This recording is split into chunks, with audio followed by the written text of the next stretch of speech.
கிறிஸ்தவ காரியங்கள்லயும் நீங்க பாத்தீங்க அப்படின்னு சொன்னா ஹீரோ வர்ஷிப், ஆண்டவருக்கு முக்கியத்துவம் கொடுக்காதபடி மனுஷர்களை பிரியப்படுத்துகிற காரியங்கள் அநேக இடத்துல இருக்கு. அதனாலதான் ரொம்ப ஜாக்கிரதையா இருக்கணும். எந்த ஒரு ஊழியக்காரனா இருந்தாலும் ஊழியக்காரியா இருந்தாலும் அவங்க யாரு?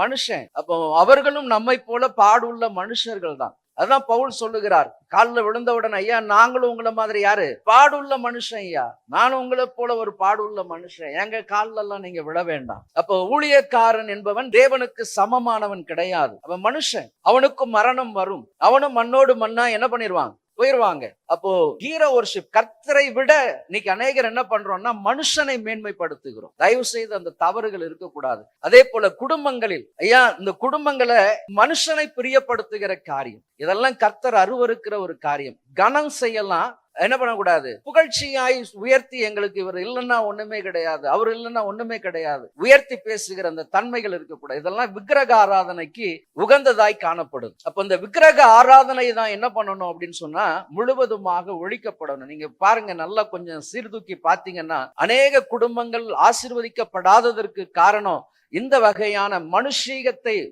உயர்த்துகிற ஒரு காரியம். ஒரு சிலருக்கு அந்த இருமாப்பு இருக்கும், நான் அதெல்லாம் விக்கிரக ஆராதனையா இருக்கும். அப்ப இந்த சுபாவங்கள் எல்லாம் என்ன பண்ணணும் அப்படின்னா அழிக்கப்படணும்.